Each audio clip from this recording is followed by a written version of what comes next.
दोस्तों, ये बात तो बहुत साफ है कि आज के समय में पूरी दुनिया में कोई भी देश अपने आप में रहकर तरक्की नहीं कर सकता। इसीलिए वो बाकी देशों से अपने रिश्ते बनाता रहता है और इन्हीं रिलेशंस को एक ग्रुप के तौर पर कई बार इस्तेमाल करके उस ग्रुप के हर मेंबर देशों को कई इकोनॉमिक और डिफेंस सपोर्ट पहुंचाने की भी बात होती है।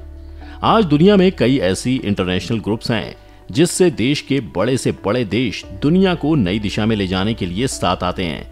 ऐसे ही एक सबसे बड़े इंटरनेशनल ग्रुप का नाम है G20, जिसमें दुनिया के 20 से ज्यादा देश शामिल हैं। अब आप सोच रहे होंगे कि आज हम अचानक इस G20 की बात क्यों कर रहे हैं, तो आपको बता दें कि अगले साल भारत में ये समिट होने वाला है। लेकिन फिर आप कहेंगे कि ये अभी से क्यों चर्चा में है, तो इसका सबसे बड़ा कारण है जम्मू कश्मीर। जी हाँ दोस्तों, भारत ने पूरी दुनिया को हैरान करते हुए इतने बड़े इंटरनेशनल समिट का आयोजन कहीं और नहीं बल्कि जम्मू कश्मीर में करने का फैसला लिया है।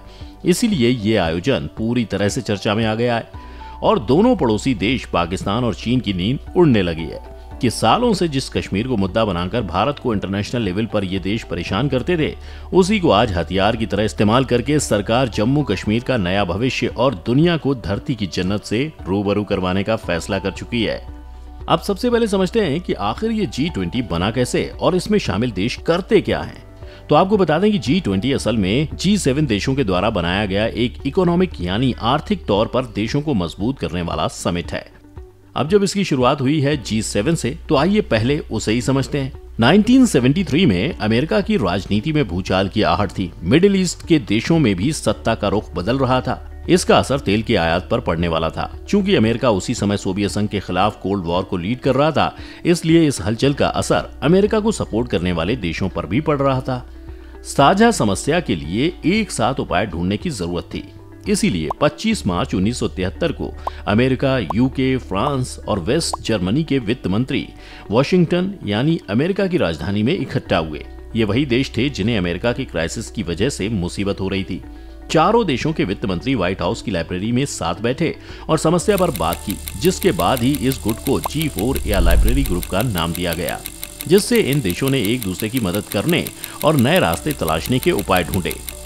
इस बैठक के कुछ महीनों बाद जापान भी इसका हिस्सेदार बन गया। इस तरह G4 का नाम बदलकर G5 हो गया। फिर आया अक्टूबर 1973। सीरिया और इजिप्ट ने मिलकर इजराइल पर हमला कर दिया और चूंकि इजराइल को अमेरिका से मदद की आशा थी, इसीलिए लड़ाई के बीच में अमेरिका ने इजराइल को लगभग 20,000 करोड़ रुपए की मिलिट्री हेल्प देने की घोषणा कर दी, जिससे कि इजराइल काफी मजबूत हो गया और इससे अरब देश नाराज हो गए। उन्होंने इजराइल से दोस्ताना संबंध रखने वाले देशों पर एम्बार्गो लगा दिया। अरब देशों ने तेल की सप्लाई रोक दी। इसके चलते अमेरिका, यूरोप और जापान जैसे देशों में हाहाकार मच गया। वहां फ्यूल की किल्लत होने लगी थी। अमेरिका में गैसोलीन के दाम 1.5 गुना तक हो गए थे। अरब देशों का एम्बार्गो मार्च 1974 तक चला। अमेरिका के तत्कालीन विदेश मंत्री हेनरी किसिंजर ने अरब इजराइल का विवाद सुलझाने में मदद की। खैर, अगले साल जंग खत्म हुई, लेकिन उलझन खत्म नहीं हो रही थी। अमेरिका को डर था कि अरब देश फिर से कोई बहाना बनाकर तेल और गैस की सप्लाई को रोक सकते हैं। उन्हें इसका रास्ता तलाशना था। नवंबर 1975 में जर्मनी और फ्रांस ने मिलकर G5 की बैठक बुलाई। फ्रांस का पड़ोसी होने के नाते इसमें इटली को भी बुलाया गया। इस तरह ग्रुप में 6 देश हो गए। फिर इसे G6 कहा जाने लगा। G6 की पहली बैठक में सदस्य देशों की सरकार के मुखिया ने हिस्सा लिया था, इसलिए G6 इन देशों का सबसे अहम गुट बन गया। 1976 में कनाडा को शामिल करने के बाद ये गुट G7 बन गया। कालांतर में G7 की बैठकों में यूरोपियन कमीशन और यूरोपियन काउंसिल को भी बुलाया जाने लगा। हालांकि उन्हें कभी आधिकारिक तौर पर सदस्य का दर्जा नहीं मिला। 1990 के दशक में G7 का स्वरूप बदलकर G8 हो गया। दरअसल 1998 के साल में रूस को आधिकारिक तौर पर इस गुट का हिस्सा बनाया गया था। G7 के कई सदस्य देश अपने साथ रूस को बिठाने के पक्ष में नहीं थे। उनका मानना था कि रूस की इकोनॉमी उनके आसपास भी मौजूद नहीं थी। रूस में लिबरल डेमोक्रेसी नहीं थी। इसके अलावा सदस्य देशों ने मिलकर रूस को G8 से बाहर का रास्ता दिखा दिया। रूस के निकलते ही G8 घटकर फिर से G7 बन गया। अब आप G7 तो समझ ही गए होंगे। तो आपको बता दें कि इसी 1999 में जर्मनी के कोलोन में G7 देशों की बैठक हुई।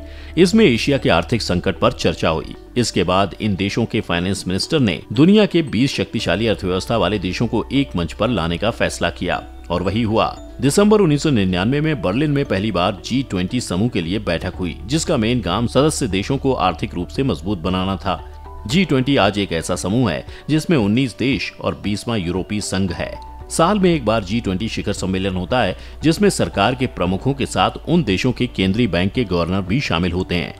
जैसा कि हमने आपको बताया था कि इस सम्मेलन में मुख्य रूप से आर्थिक मामलों पर चर्चा होती है। अब अगर इस ग्रुप में शामिल देशों की बात करें तो G20 में अर्जेंटीना, ऑस्ट्रेलिया, ब्राजील, कनाडा, चीन, यूरोपीय संघ, France, Germany, Bharat, Indonesia, Italy, Japan, Mexico, Saudi Arab, रूस, दक्षिण अफ्रीका, दक्षिण कोरिया, तुर्की, यूनाइटेड किंगडम और अमेरिका शामिल हैं।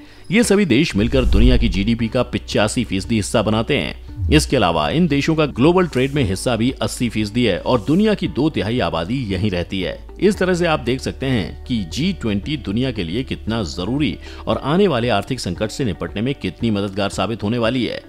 लेकिन यहीं पर शुरू होता है दूसरा खेल। 2023 में भारत को इसकी मेजबानी मिली तो भारत ने भी इसे एक सुनहरा मौका समझते हुए आयोजन के लिए जम्मू कश्मीर को चुना। अब इससे होगा ये कि जिस कश्मीर की तस्वीर बाकी के देशों में एक टेररिस्ट के तौर पर होती आई है, उसे सरकार साफ करेगी और दुनिया को ये देखने को मिलेगा कि अब कश्मीर में भी विकास हो रहा है। और आने वाले समय में इस डर के खात्मे से कश्मीर में इन्वेस्टमेंट के साथ ही तरक्की भी आएगी।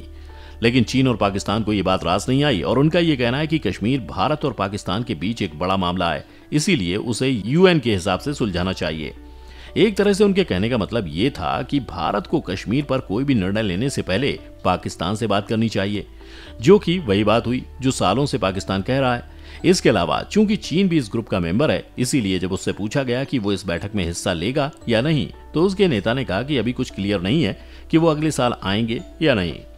इस बात से आप समझ सकते हैं कि भारत जहां कश्मीर को नए तरक्की के रास्ते पर ले जाना चाहता है, वहीं ये दोनों देश उसे विवाद का मुद्दा बनाना चाहते हैं।